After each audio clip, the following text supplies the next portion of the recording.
Sepak bola Bengkulu mati suri, Bang. Tidak benar dalam hal pengelolaan, tim degradasi setelah itu hancur. Hancur. Tidak ada mau mengurus PS Bengkulu lagi kan. Rencana pemerintah mau membangun stadion Rafflesia Bengkulu. Dananya nggak tanggung-tanggung nih, Bang. Bukan MM-an lagi, 5,2 triliun. Stadion bagus tapi nggak terpakai. Nggak terpakai. Daripada bangun 5,2 triliun ini, Sumber korupsi aja nanti. jangan sampai jadi sumber korupsi ya.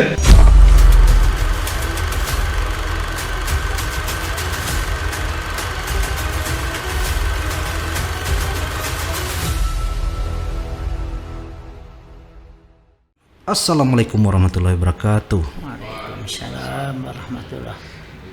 Masih di Bengkolen Time Podcast. Hari ini kita Senin ya, tanggal berapa nih? 10 Juli 2023. Spesial hari ini kami kedatangan Bang Nasir. Beliau ini mantan pelatih PS Bengkulu dan sukses membawa Bengkulu Ke divisi utama dulu ya. 2009. Ya, sekian lama PS Bengkulu redup, Abang berhasil dulu ya. Iya. Dan beliau ini mantan pelatih saya di Indonesia Muda. Itu sekitar tahun 2001 ya, 2001, 2002, tahun 2000-an. Saya agak sungkan ini podcast sama guru bola saya dulu. Sehat, Bang? Alhamdulillah sehat. Alhamdulillah sehat ya. Alhamdulillah sehat. Nah ini juga mungkin ada satu pesan kita buat penonton podcast Bengkolen Times. Kita doakan sama-sama, hari ini Bengkulu sedang berduka. Ya. Ya, Bang. Ada tokoh sepak bola Bengkulu.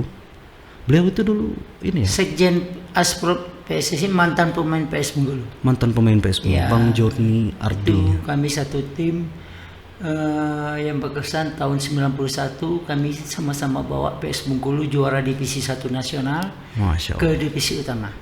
Kasta sepak bola tertinggi saat itu. Saat itu, Dulu masih divisi utama 1-2, belum ada Liga 1, Liga Super itu belum ada. Belum ada ya. Ibaratnya itu dulu kita selepel lah sama Persija, satu grup, Persija, PSMS Medan, Persib Bandung. Nah, jadi zaman itu zaman-zamannya sepak bola Bengkulu yang ada di kasta tertinggi. Kasta tertinggi, Iya. sedang jaya-jayanya, Bang. Ya, sana jaya-jaya ya saat itu.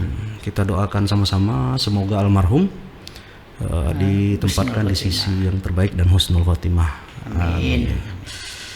Ya, ini kebetulan aja, Bang. Hari ini sedang berduka. Tapi memang ini plannya sudah kita lama ya. Sudah kita siapkan lama untuk podcast ini. Tapi yang akan kita bahas adalah sepak bola Bengkulu mati suri, Bang. Mati suri karena saya tahu betul dulu waktu saya masih dilatih Abang di Indonesia Muda ya, itu semangat anak-anak itu hampir tiap hari kita kemana-mana, kalau diajak jalan sama orang tua kita lihat anak-anak main bola. Ya. Tapi sekarang hampir nggak ada, Bang. Apalagi di Bengkulu ini kita tahu kan bahwa sepak bola itu nggak hanya di Bengkulu, se Indonesia bahkan sedunia sepak bola itu adalah hiburan Iya. yang paling banyak tontonan sedunia. Tapi Bengkulu bolanya sekarang entah mungkin udah sekaratul maut atau memang nggak ada yang minat lagi. Abang tahu itu kenapa? Zaman dulu waktu saya jadi pemain dan jadi pelatih, itu pemimpin tertinggi provinsi itu peran sertanya sangat nyata. Jadi ada ibaratnya itu ada pepatah, kalau pemimpin suka olahraga, insya Allah daerah itu akan maju olahraganya. Nah, kalau dulu waktu zaman main itu zaman Pak Suprapto, zaman Pak Raji Yahya, dan waktu saya jadi pelatih itu zamannya Agus Rim. Jadi mereka itu sangat menunjang dalam hal pendanaan di sepak bola, karena di sepak bola kita butuh dana besar untuk bisa bersaing, untuk bisa punya tim. Kalau sekarang nggak enak saya ngomong. Nggak enak. Nggak enak saya ngomong. Kenapa nggak enak, Bang? Nanti menyinggung orang, menyinggung pemimpin. Karena sepak bola itu butuh dana besar. Betul banget. Butuh dana besar. Terakhir 2009 saya bawa PS Bengkulu naik ke divisi utama, dan dalam beberapa musim setelahnya saya dalam tiga musim, kalau nggak 3-4 musim itu tetap sebagai pelatih PS Bengkulu. Saya tetap dengan dana yang terseok-seok kita bisa bertahan di divisi utama. Dan tahun 2017 dengan gubernur baru masa itu Pak Ridwan Mukti, kita punya dana besar, malah tim degradasi. Dan kebetulan saat itu bukan saya pelatih dari luar. Oh, pelatih dari luar. Pelatih luar, kalau nggak salah saya, benar apa tidak berita, itu dana 5,3 M malah kita degradasi. Waktu zaman abang waktu berjuang untuk Bengkulu masuk divisi utama itu berapa dana habis? Itu saat itu dana tidak terlalu besar, cuma penggunaannya pas. Mati saat itu proyek efisiennya Ahmad Mojola, manajernya Ahmad Nopi, ibaratnya itu kita itu sebenarnya Pak Gubernur Agustin itu tidak terlalu besar sebenarnya. Cuman setiap kebutuhan tim dia penuhi. Dipenuhi. Ibaratnya itu ya untuk kebocoran-kebocoran saat itu penggunaan yang tidak perlu itu tidak ada. Entah setelah itu dengan tim degradasi yang 0,53 itu udah terlalu luar biasa. Dengan dana 5,3 itu kita bisa bersaing untuk naik ke Liga Super. Kira-kira kayak gitulah. Tapi nggak tahu lah apa yang terjadi di dalam tim sampai itu kan. Karena saya kan di luar tim juga waktu itu kan. Itu redaksi Bengkulu Times ada yang tahu nggak nasibnya PS Bengkulu sekarang? Hah? Nggak ada yang tahu. PS Bengkulu. Sekarang PS Bengkulu itu sejajar sama IM. Satu level sekarang. IM kan cuma klub sekarang udah kita udah ke ketiga kan. IM itu udah saya masukkan ke anggota PSSI. Jadi sekarang itu IM itu selevel dengan PS Bengkulu, Persirel, Persimamana, apa-apa. Jadi kalau setiap tahunnya Asprop mengadakan Liga 3, IM ikut. Jadi kan banyak klub-klub baru, Persipa, Tunas Muda. Udah kelas kabupaten kota gitu. Iya. Bukan kelas nasional lagi. Liga Bank Bengkulu lagi enggak lagi. Liga-liga ibaratnya di bawah Asko tidak lagi sekarang. Indonesia Muda dan beberapa klub-klub baru, klub yang selama ini itu sudah menjadi anggota PSSI. Jadi mereka bisa ikut Liga 3. Waduh, jauh banget ya. Ini salahnya di mana, Bang? Itu saat kita di divisi utama itu, sekarang jadi Liga 2. Ya itu tadi, tidak benar dalam hal pengelolaan, tim degradasi, setelah itu hancur. Tidak ada mau mengurus PS Bengkulu lagi karena kan dana. Tidak juga ada kebanggaan pemain di Bengkulu ini untuk membuat PS Bengkulu. Karena ibaratnya levelnya sama dengan Persirel, Persimamana, Indonesia Muda, Tunas Muda, Persipa, atau klub-klub Bengkulu Putra.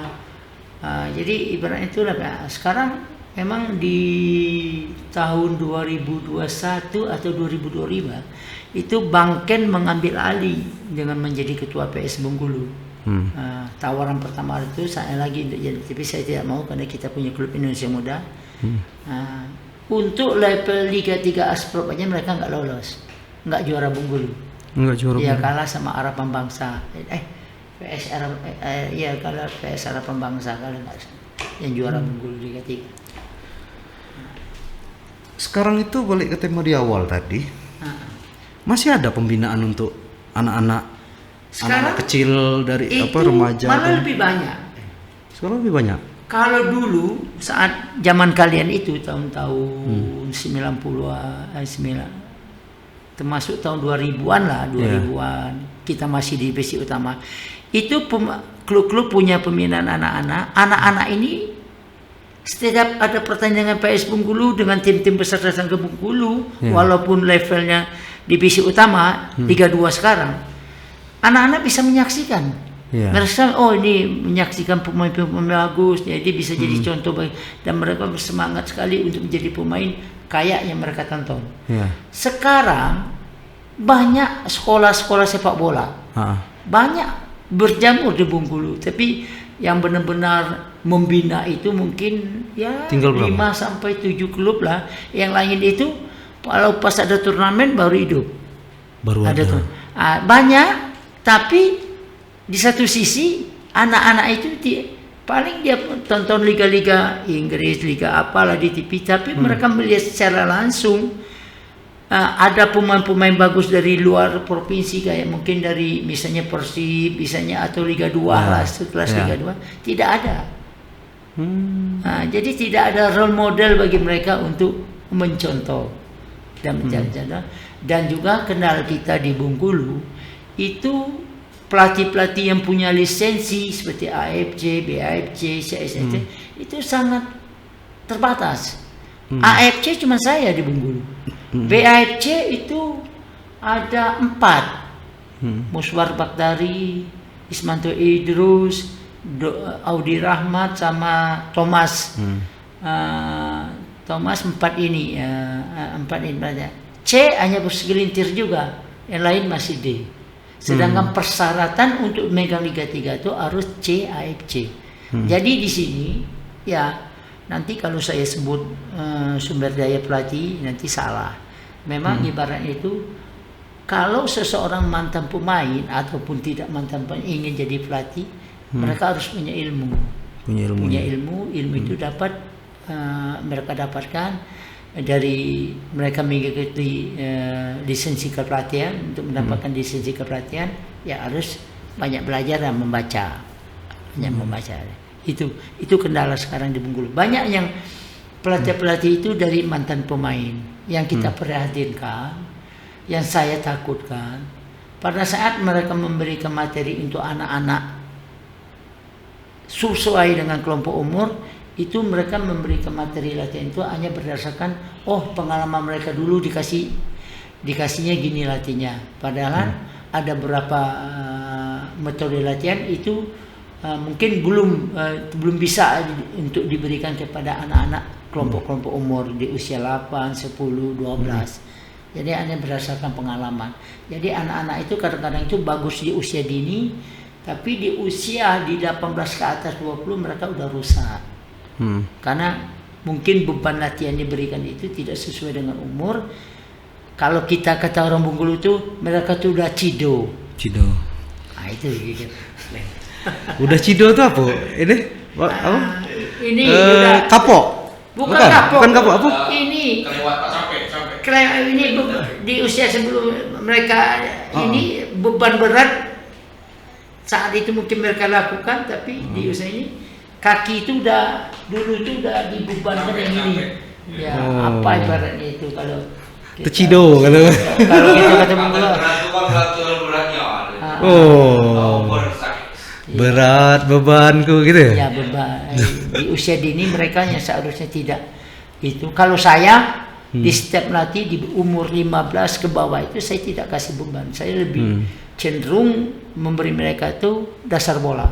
Dasar bola fisik akan mereka dapati pada saat mereka dasar bola itu banyak berapa metode dan betul-betul, dan ini didapat kalau kita punya lisensi kepelatihan melalui suatu penataran. Kan gitu.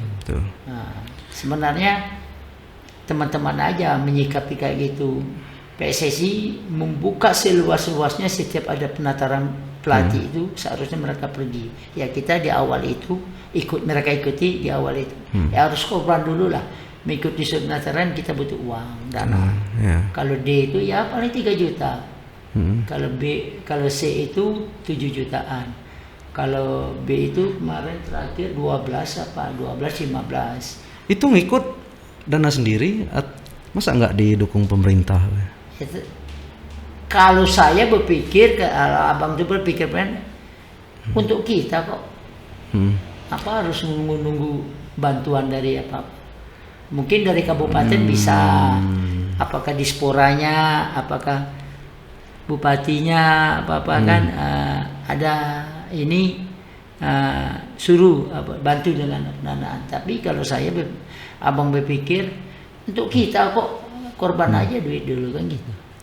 Nanti kalau kita sudah dapat sistem kepelatihan, kita melatihkan, kita digaji. Iya. Kayak abang sekarang kan enak, mana pun digaji kan gitu. Iya, masalahnya abang itu enaknya di luar, kenapa nggak di Bengkulu gitu? ini saya sebelum podcast tadi sempat cerita sama beliau kan, apa yang ini. Kenapa kok yang punya kemampuan dan itu diakui, tidak di Bengkulu saja untuk mengembangkan itu, tapi abang malah pergi ke Lampung. Alasannya bang? Sebenarnya awal itu 2010. 2010, oke. Yang buat saya kecewa.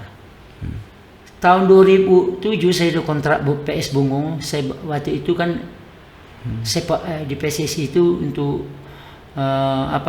kasta itu divisi utama 1-2. Saya bawa PS Bungo 2007 naik ke divisi 1 dari divisi 2. 2008 saya didatangi di toko saat itu sama dua jaksa, Ahmad Mujara sama Alamsa.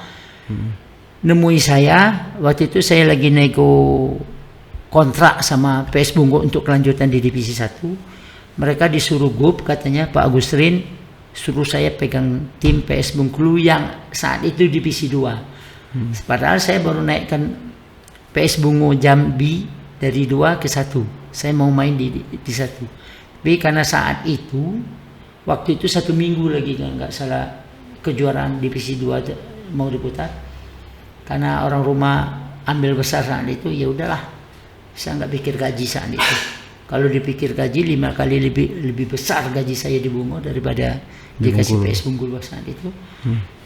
Saya bawa naik ke divisi 2008, naik dari 2 ke 1. 2009 tanpa jeda, 2001 langsung naik divisi utama.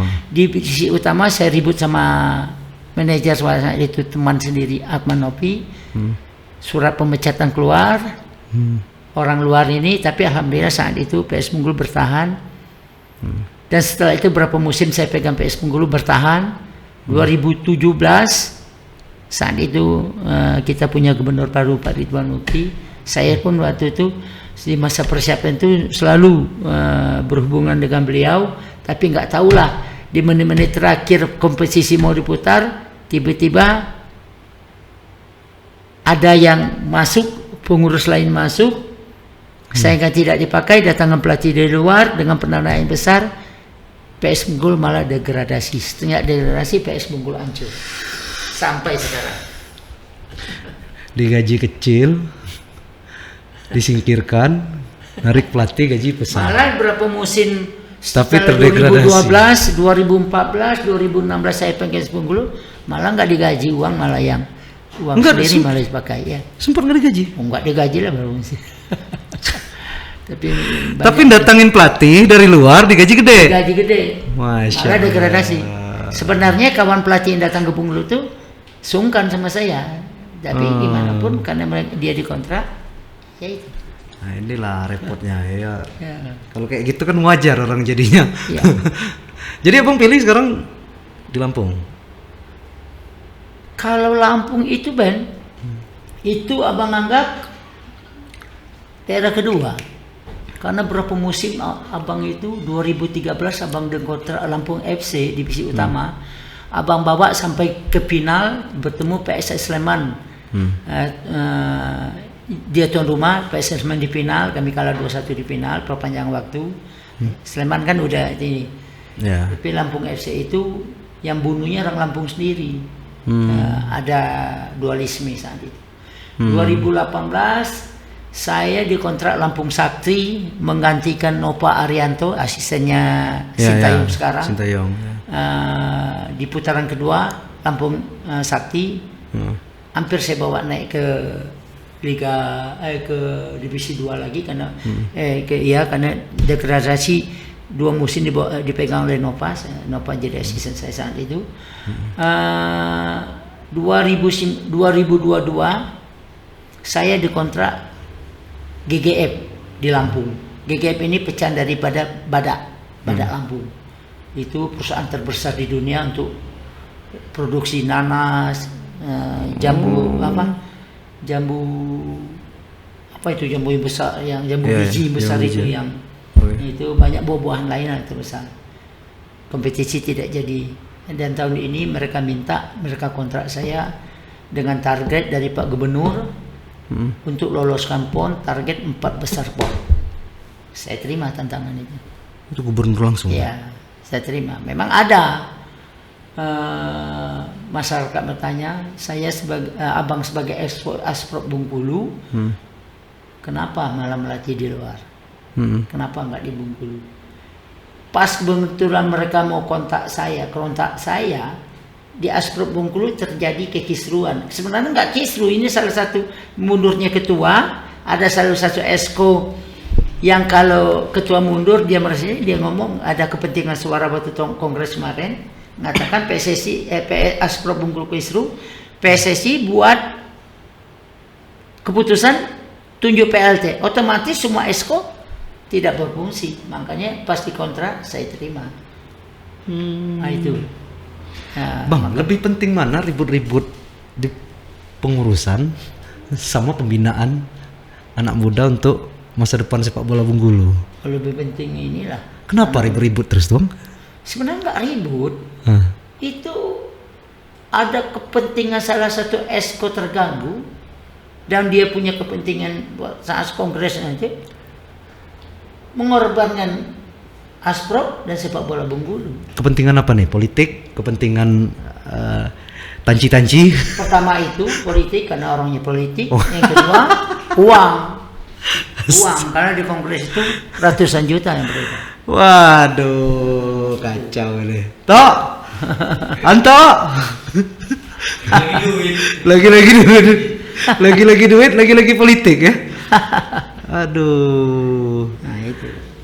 Jadi ini Bang, maksud saya tuh mungkin saya tanya deh, kau kan sering ini kan lihat-lihat orang kau main volley, main badminton, itu banyak kan di stadion orang lari, anak-anak muda pada ini. Yang main bola masih ada nggak? Nggak ada lagi kan? Cewek-cewek yang main bareng udah jadi jogging itu stadion. Jogging doang ya? Iya Bang, kan kita dulu Bang, saya latihan sama Abang di lapangan Merdeka, depan Semarak, Bengkulu itu kan, rumah dinas Gubernur. Dulu di pantai itu banyak tuh. 3 lapangan. Nah, 3 lapangan malah. Ya. Yang di Prapto, tahu Prapto kan? Itu kami subuh-subuh, lagi sepi jalan dulu, banyak anak main bola. Sampai pokoknya jalan kecil aja, jalan gang tempat orang main. Kayak di Brazil itu kan banyak tuh. Anak-anak yang kayak Neymar ini kan mainnya di jalanan, Ronaldinho pada ini. Ini di Bengkulu kok saya kalau jalan pada ini nggak ada lagi. Jadi ini kalau dulu lapangan masih banyak, sekarang lapangan tidak ada. Kalau dulu depan stadion ada lapangan mini, betul, ya kan? Di pantai ada 3 lapangan di tempat sport center itu. Di kampung, walaupun dijadikan taman, itu ada 2 lapangan bisa kita main, yang kalian latihan. Sekarang kan nggak boleh, rumput malah bagus sebenarnya, sangat bagus untuk dimanfaatkan kalau latihan usia dini. Cuman nggak boleh diusir orang kan. Nah, sekarang ini jadi kendala. Mau pakai stadion 3 jam 1 juta. 3 jam 1 juta. 3 jam 1 juta kalau mau pakai stadion. Aduh. Lapangan yang tidak ada. Lapangan nggak ada. Seperti awal kita ngomong tadi, kalau memang pemerintah provinsi mau bangun itu, luar biasa. Ini yang saya mau tanya Bang.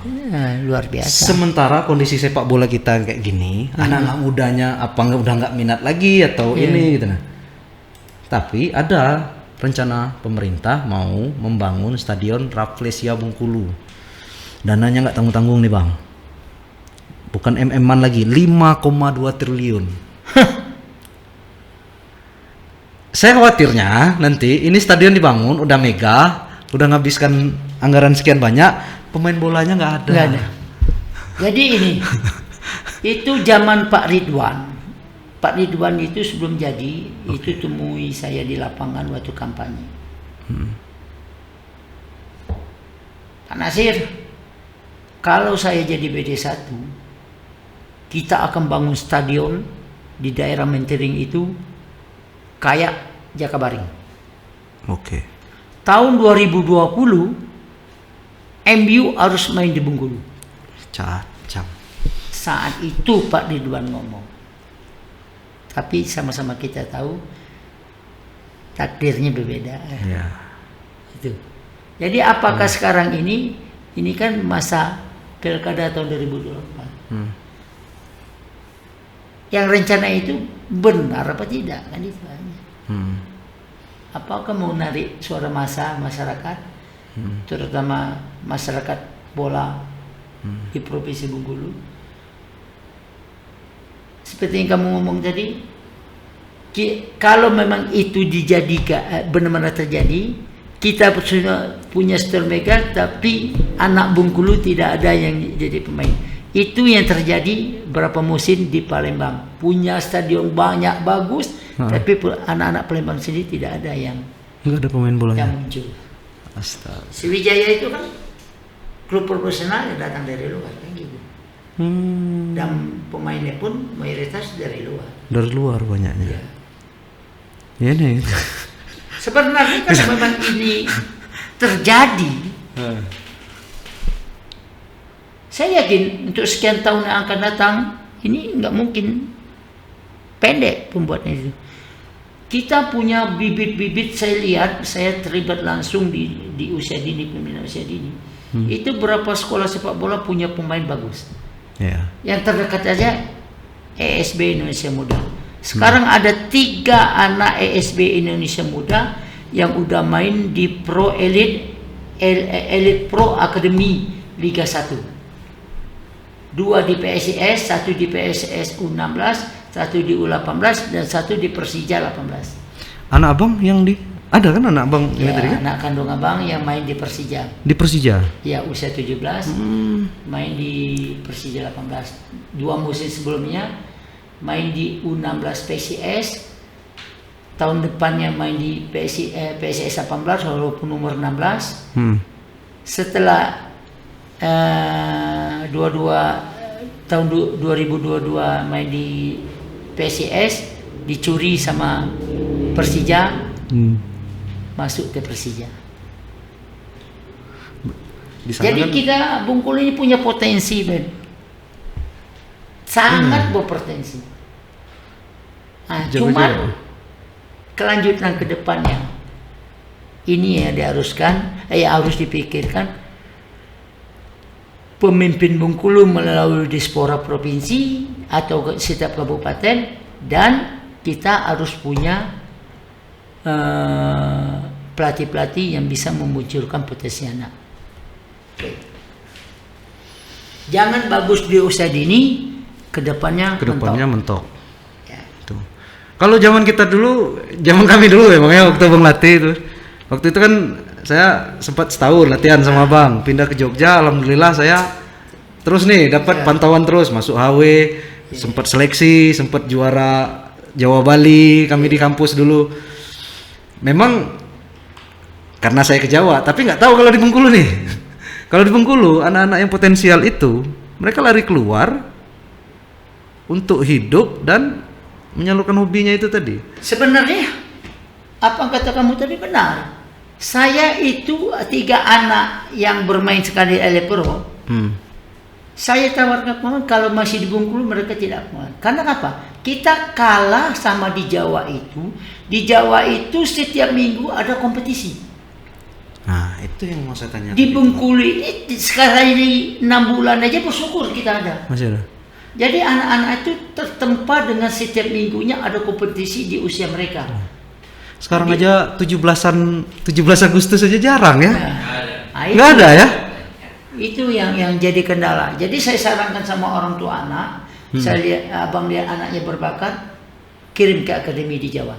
Kita punya cabang Indonesia Muda Bengkulu itu kan cabang. Kita Indonesia Muda itu punya akademi Indonesia Muda Football Academy. Nah, berapa anak yang sekarang main di Eleporo itu mereka sudah masuk sana dan setiap minggu berkompetisi, berkembanglah anak kita termasuk anak abang sendiri dan mereka sekarang udah main di Liga 1 Elite Pro Academy.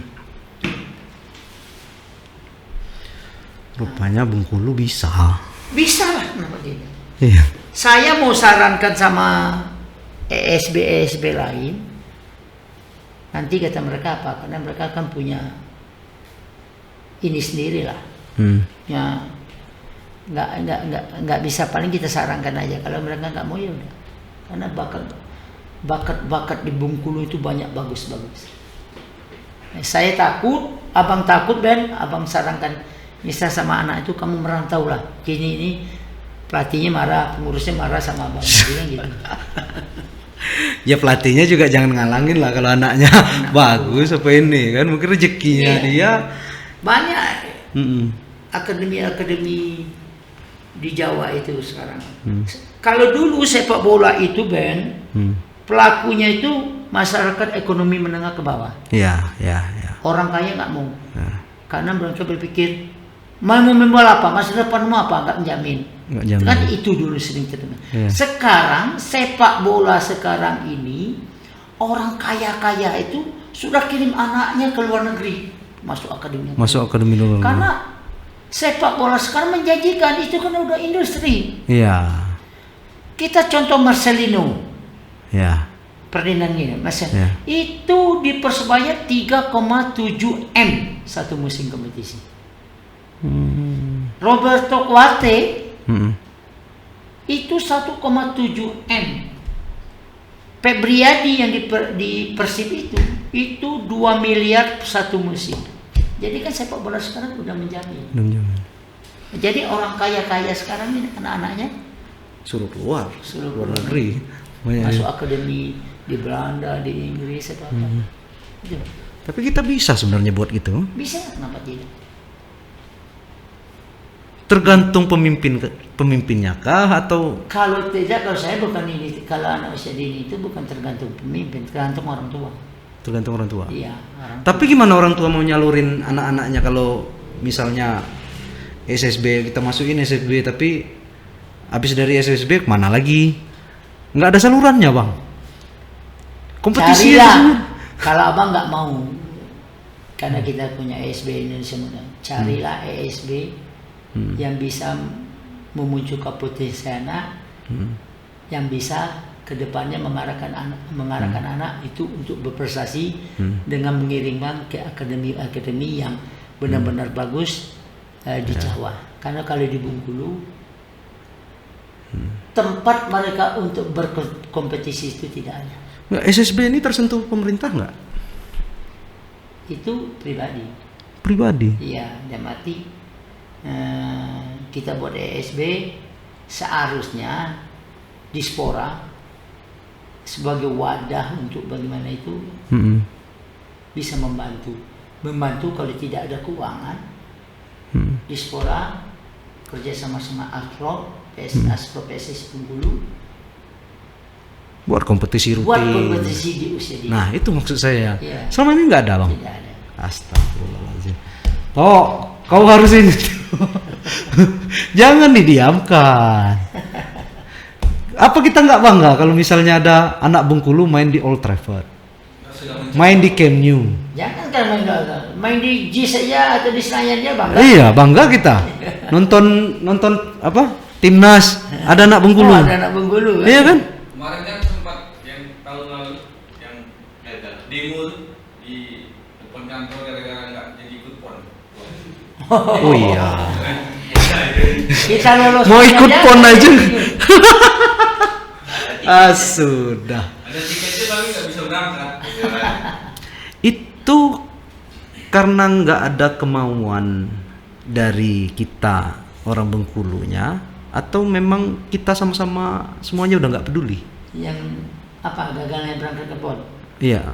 Ya. Seperti gagal berangkat ke PON atau anak-anak yang selama ini cuma main-main latihan-latihan saja di SSB tanpa ada turnamen. Sekarang ada dan bulan ini ada 3 turnamen bagus ya, tapi itu inisiatif daripada klub-klub apa kan mencari. Kayak abang kemarin 3 minggu lewat, abang ikutkan anak-anak IM U12 16 ke turnamen ASC Asian Soccer Champion. Juaranya itu tingkat nasional mainnya di Pakansari, di Stadion Pakansari sama Stadion Mini Cibinong. Juaranya wakil Indonesia ke Malaysia, ada turnamen antar ini negara. IM bisa ikut, sebenarnya mereka panitia tidak mau kalau tidak ada seri daerah. Ya. Seri daerah disengarkan di daerah dulu. Itu rata-rata tim yang ikut itu akademi sama diklat. Bukan lagi ESB itu kelasnya di bawah. Akademi sama diklat. Karena jadi nanti katakan sombong saya. Karena sosok saya, sosok abang ini pelatih AFC yang udah ini, mereka yang organisasinya itu butuh pelatih-pelatih yang pengalaman untuk menaikkan nilai turnamen Papa. Jadi tahun ini Bengkulu IM oke, kita bisa langsung ke nasional. Tapi mereka minta tahun depan ada seri provinsi. Seri daerah. Gitu. Tapi seri daerah itu tetap aja yang repot itu SSB itu lah. Pasti IM kita cari dana sendiri. Ibaratnya itu sumber pendanaan itu dari uang pendaftaran aja, uang pendaftaran peserta. Aduh, lama-lama kayak gini saya pengen jadi gubernur atau wali kota juga ini jadi. Gawat gitu. Bang, kira-kira saya kasih challenge dikit nih. Kita punya kepala daerah berapa? 10 kabupaten kota sama 1 gubernur ya. Berarti 11. Menurut abang nih, dalam kacamata abang, dari 11 pemimpin daerah yang Bengkulu punya, siapa yang peduli dengan sepak bola? Nggak berani bang. Nggak berani apa nggak ada? Kalau Curug kemarin wakil bupatinya dukung ada turnamen CSS yang diselenggarakan oleh sekolah sepak bola CSS itu Curug Soccer, gitu kan? Oke. Yang lain belum nampak. Belum nampak.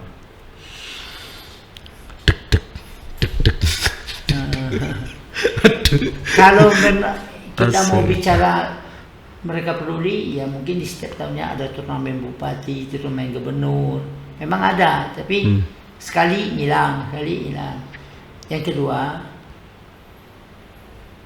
mereka support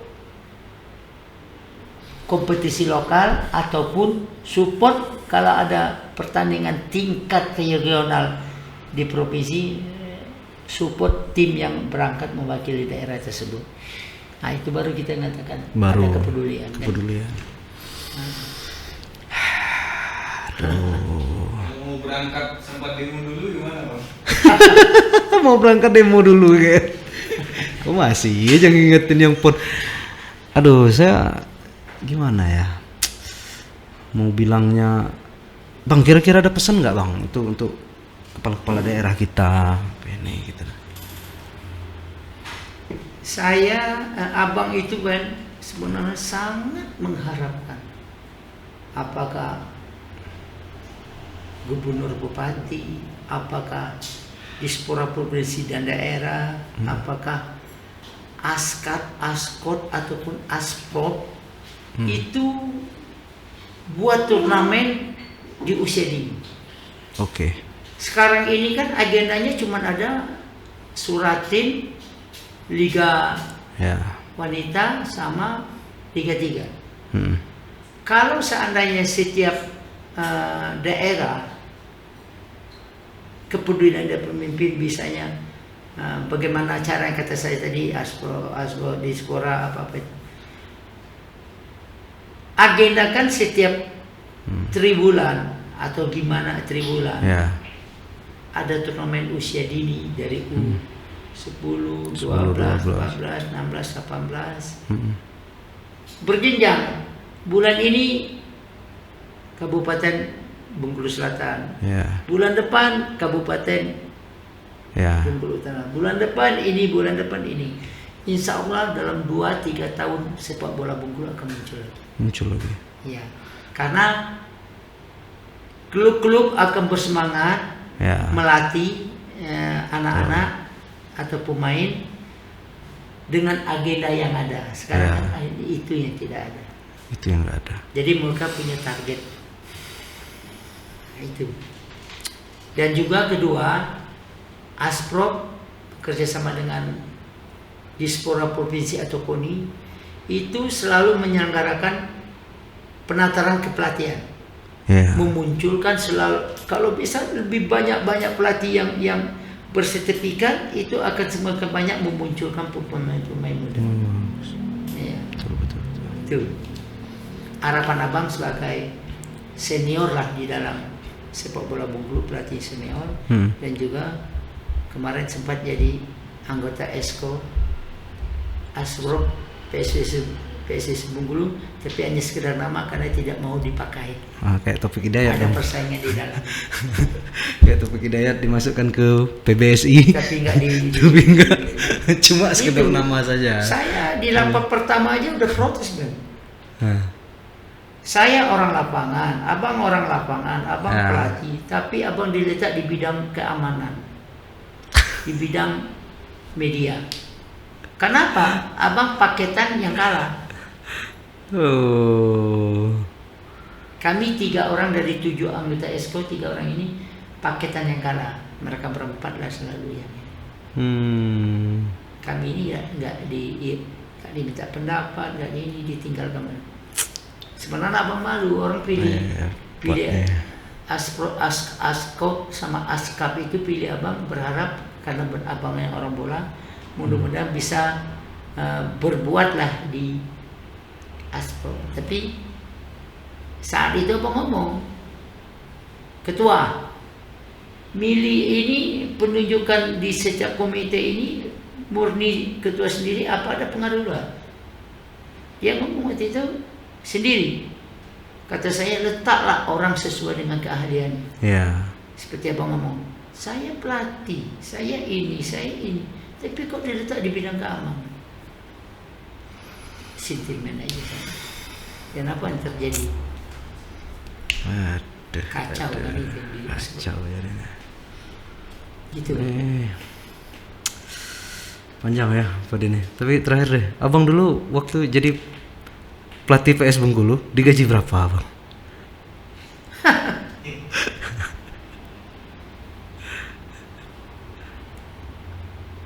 Lebih banyak dari gajinya. Lebih banyak dari gaji. Jangan-jangan PS Bengkulu masih ada utang sama abang? Ada. Ada. Ratusan juta. Ratusan juta? Iya. Belum digaji itu? Iya. Astaga, itu tahun Contoh, berapa? Ben, contoh. PS Bengkulu harus mengikuti divisi utama. Oke. Dana tidak ada. Hah. Perhatian dari pemerintah daerah tidak ada. Tapi kita harus berkompetisi. Ya. Karena kepedulian ini terus, jadi kami saat itu dengan manajer almarhum Pak Sandi, AKBP Sandi orang Polda, dan saya abang pelatih, harus bentuk tim.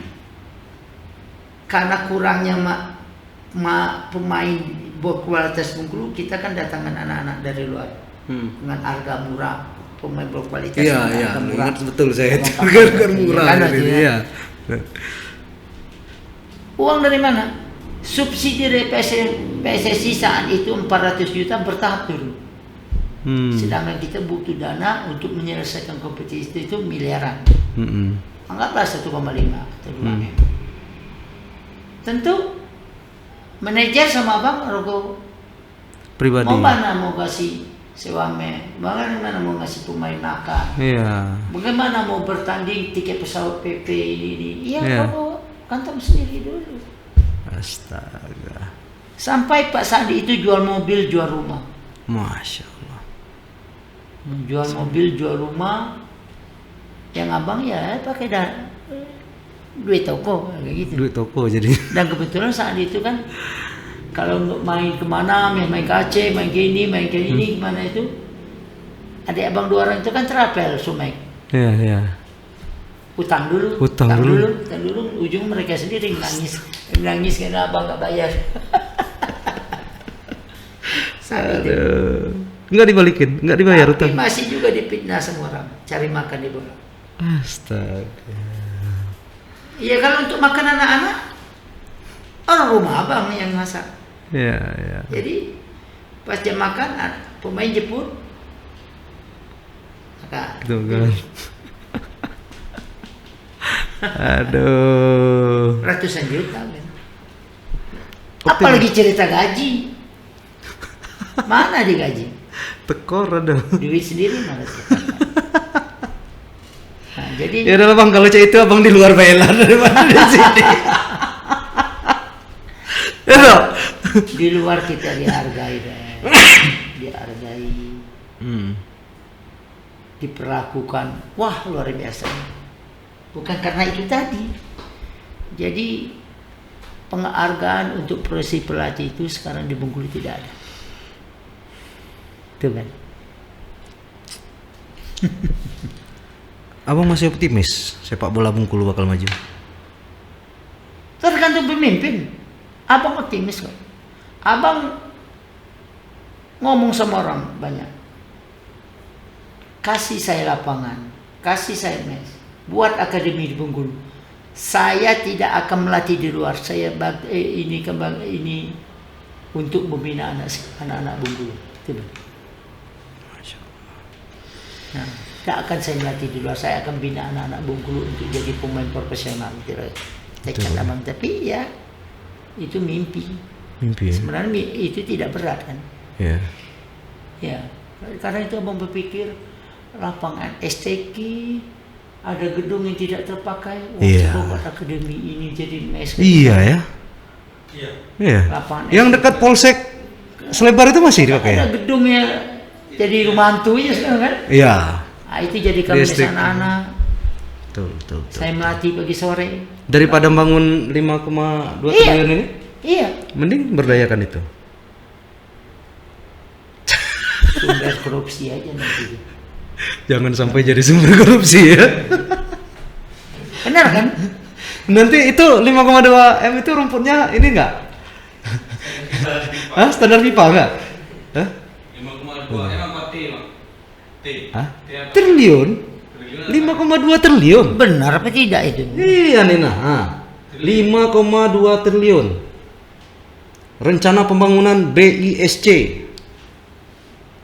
Bengkulu Sport Center. BI. Bengkulu iya apa? Bengkulu Indah. apa? Bengkulu International Sport Center. Ya, kan? Oh. Tapi niatannya bagus sebenarnya. Enak ya, mudah-mudahan ini bagus dibangun. Tapi yang lebih penting untuk dibangun apa yang kita bahas tadi, Bang.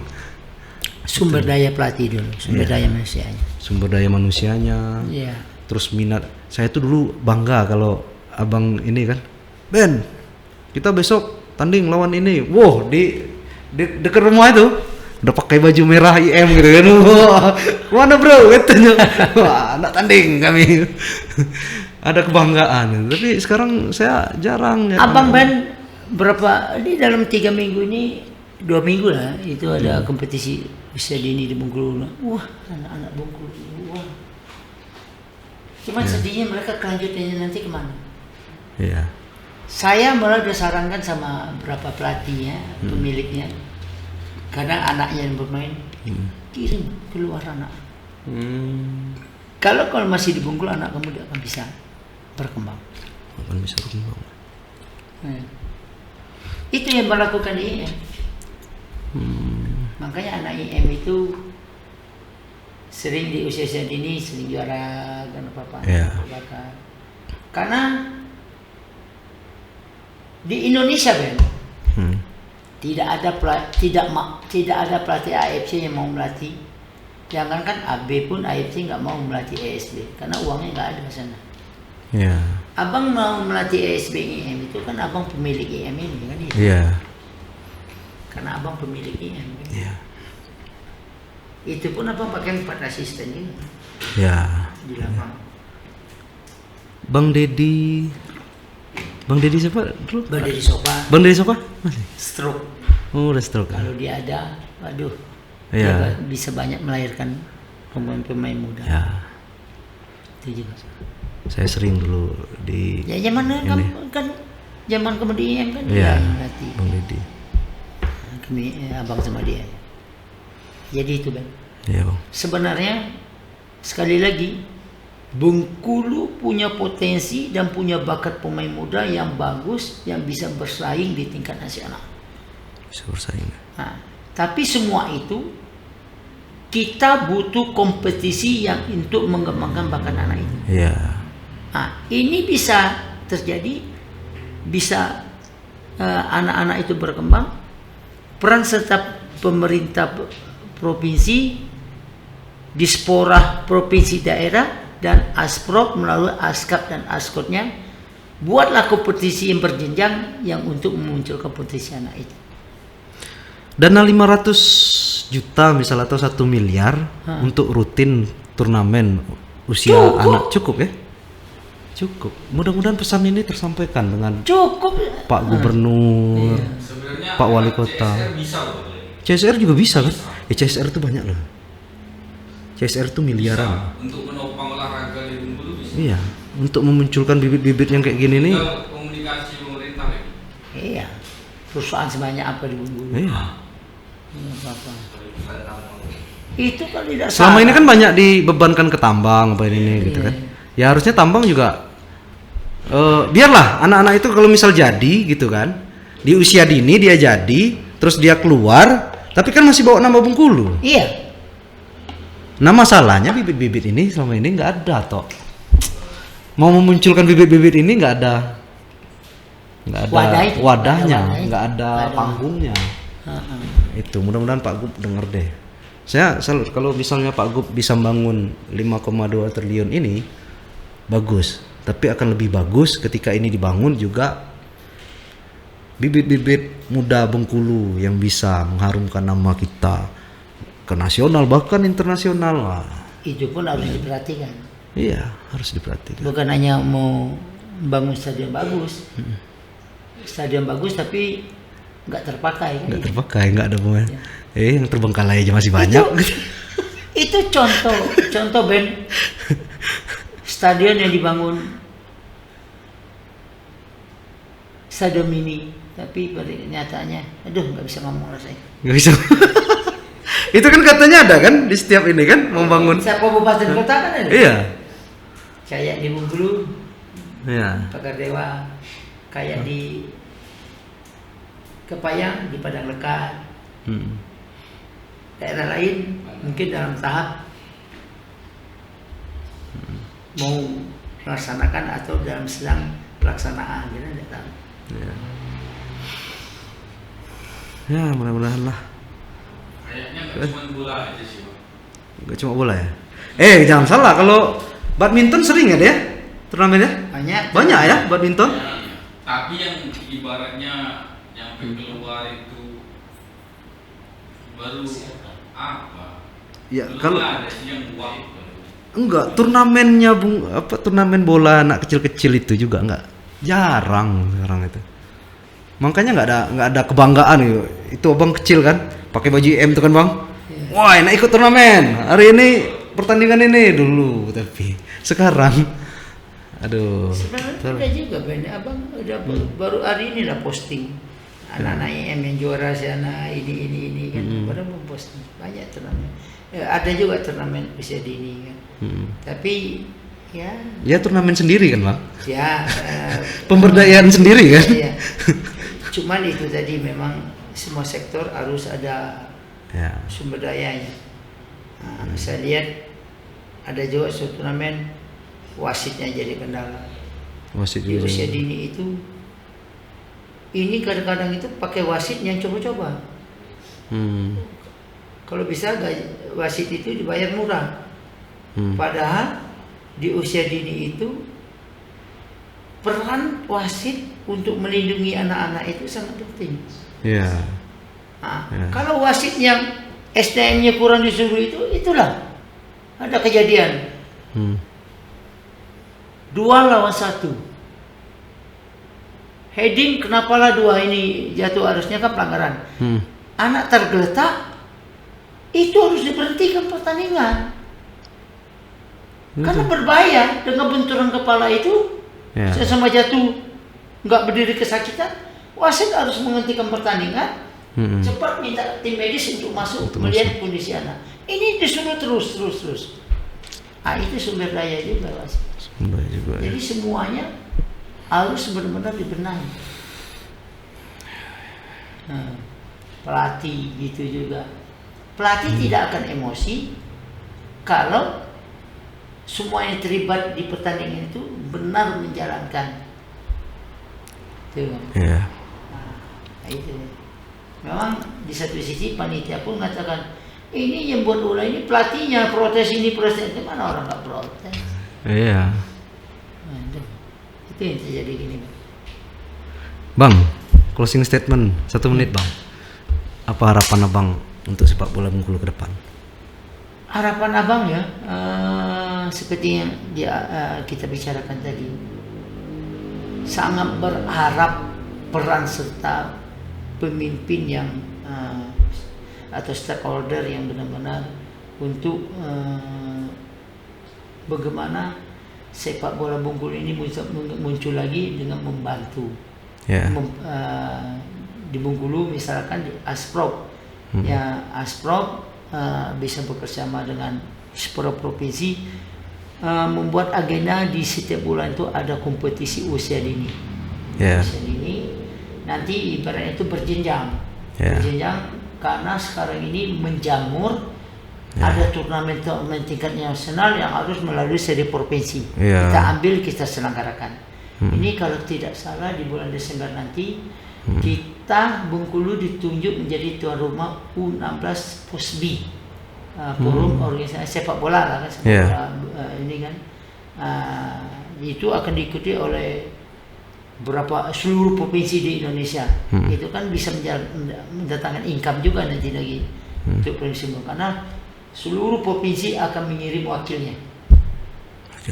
Kita sebagai tuan rumah bisa melalui seri daerah dulu karena banyaknya ESP Bengkulu akan mewakili 5 klub untuk seri nasional.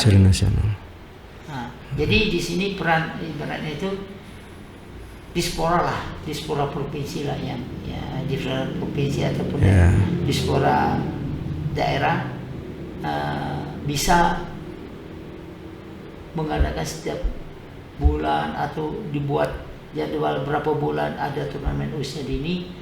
Jadi akan menimbulkan gairah anak-anak dan akan menimbulkan berapa sekolah-sekolah sepak bola untuk membina anak karena mereka ada target yang akan mereka capai.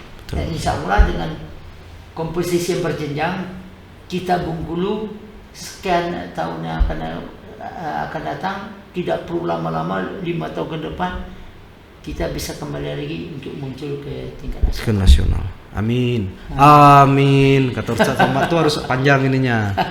Amin kayak sholat tuh. Artinya dikabulkan. Kabulkanlah. Kalau amin itu orang dipercaya gitu.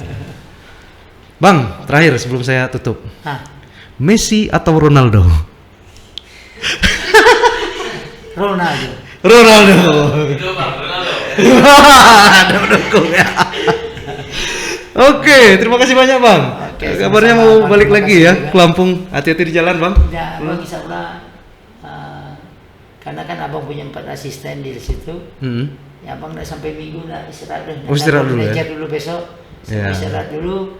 Karena kondisi capek itu kan, bolak-balik. Iya, bolak-balik.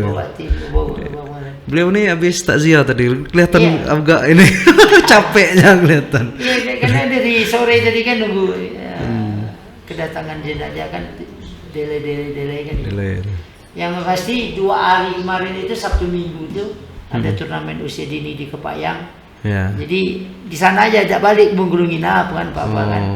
Bawa anak-anak, ngatur anak-anak sebanyak itu kan. Dibayar kan Bang? Bukan duit sendiri kan? Anak-anak patungan 200.000. Sifat tukang juga. 200 bawa dua terkumpul uang 4.600.000, uang 2 juta untuk pendaftaran, sisa untuk makan dan nginap. Tekor bandar. Tekor juga bandar. Saya terus bang, sukses terus. Amin. Mudah-mudahan bisa balik Bengkulu, membangkitkan lagi. Masih Bengkulu ya. Iya. Oke, ikutin terus video podcast kita dengan bahasan-bahasan menarik lainnya ya. Tadi jangan baper deh yang dikritik, yang di ini, jangan masukkan dalam hati, tapi pikirkan dan perbaiki. Ya. Nah, mudah-mudahan realisasikan. Ya kan bangga kalau kita berprestasi, ya kan? Billahi taufiq wal hidayah. Assalamualaikum warahmatullahi wabarakatuh. Waalaikumsalam.